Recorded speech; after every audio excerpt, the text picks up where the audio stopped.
Senator Schoenberg, for what purpose do you rise? To the bill. To the bill, Senator. Thank you, Madam President, and ladies and gentlemen of the Illinois Senate.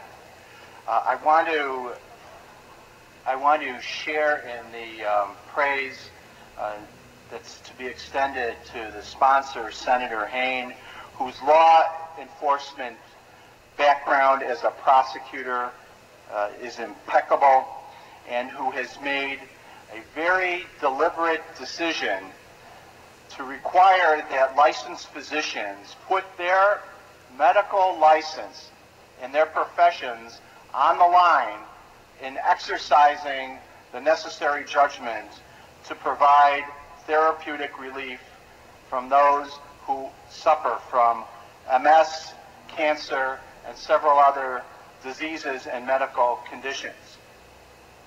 And why is this bill timely?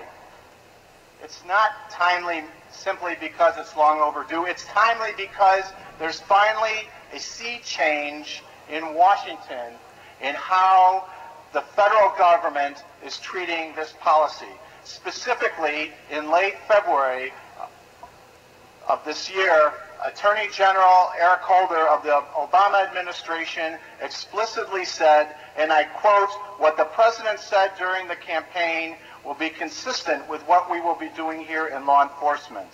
What Senator Obama said during the campaign is now, what President Obama said during the campaign is now American policy.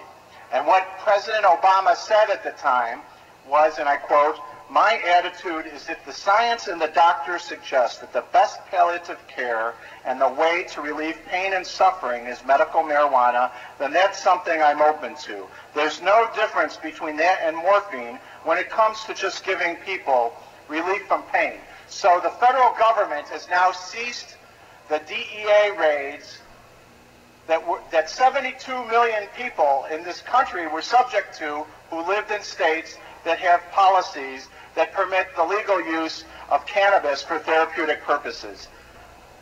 There are countless instances where we've seen that synthetic THC simply does not provide people with the level of relief from the pain and suffering that they incur as a result of some of the diseases and conditions which they have.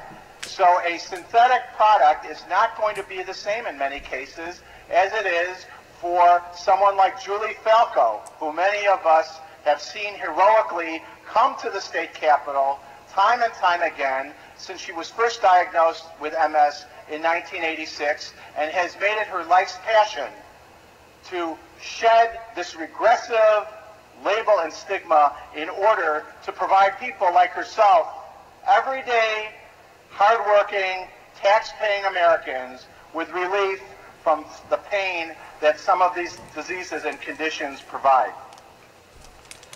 Madam President, ladies and gentlemen of the Senate, now is the time when we must step forward. Now is the time where we must provide people like Julie Falco and countless others with the reassurance that we have their best interests at heart, that we acknowledge that synthetic products manufactured by pharmaceutical companies are not always the end-all and be-all under the tight constraints that Senator Hayne has drawn, which make doctors put their licenses on the line. And it's for that reason I'm proud to be a co-sponsor of Senate Bill 1381, and I urge an aye vote. Senator Brzezinski. Thank you, Madam President. Will the sponsor yield for a question or two?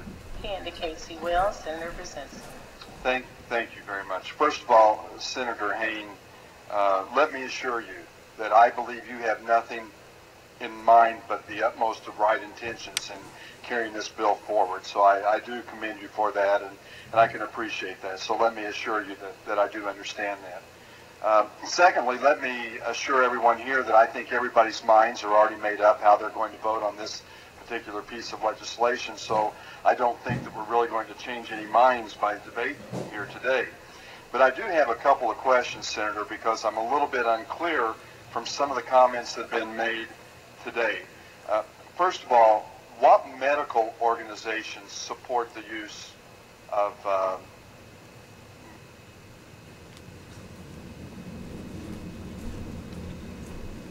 I have numerous supporting endorsements from an organization called the Institute of Medicine, the American Academy of Addiction Psychiatry, the American Academy of Family Physicians, the American Academy of HIV Medicine, the American Nurses Association, the American Society of Addiction Medicine, the Canadian Medical Association, the British Medical Association, the American Public Health Association through resolution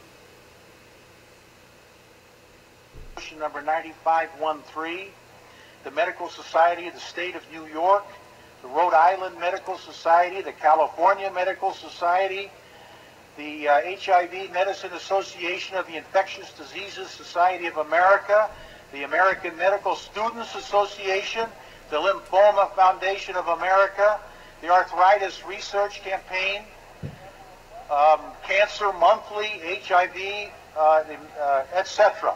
So I go on. As someone once said, I could go on and on. Senator Brzezinski. Thank you, Senator, and we are very aware you can go on and on.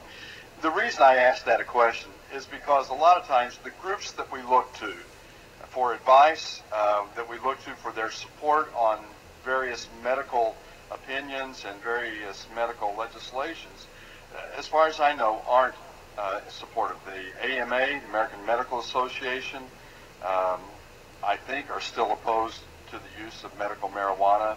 The American Cancer Society, American Academy of Pediatrics, the National Multiple Sclerosis Society, it's my understanding, is opposed as well.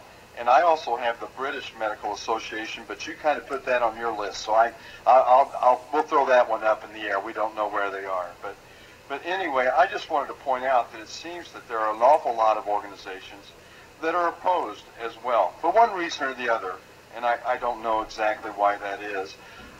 It amazes me, Senator, as we've looked at this bill over the last year, the people that have contacted me on both sides of the issue, those that are supportive and those that are opposed. I never would have believed that I could get the number of letters and phone calls in my office from my district of people who support this for medical reasons, which leads me to my next question. I know that we had a bill a year or two ago that dealt with a pilot project that limited the number of people that could participate. And I think that number was 1,200, and from the phone calls I've gotten, there's probably that many in my district. But anyway, is there a limit on the number of people who can participate in this pilot project, or is the limitation just for a 3-year sunset? Senator Haynes.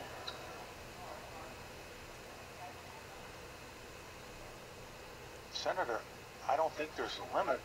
But it's a 3-year sunset, and it'll be, the gatekeeper will be the Department of Public Health. But to answer your first queries, the American Medical Association supports more research into medical cannabis. They also support the development of a smoke-free inhaled delivery system. The American Cancer Society, according to the information we have, supports the right of individuals with cancer to decide which treatment is best for them. The Multiple Sclerosis Society supports more research and acknowledges that some multiple sclerosis patients do find relief using cannabis.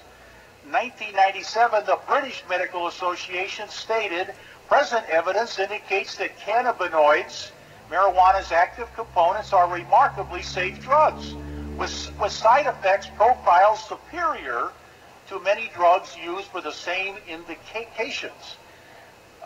And the American Academy of Pediatrics supports rigorous scientific research regarding the use of cannabinoids for the relief of symptoms not currently ameliorated by existing legal drug formulations.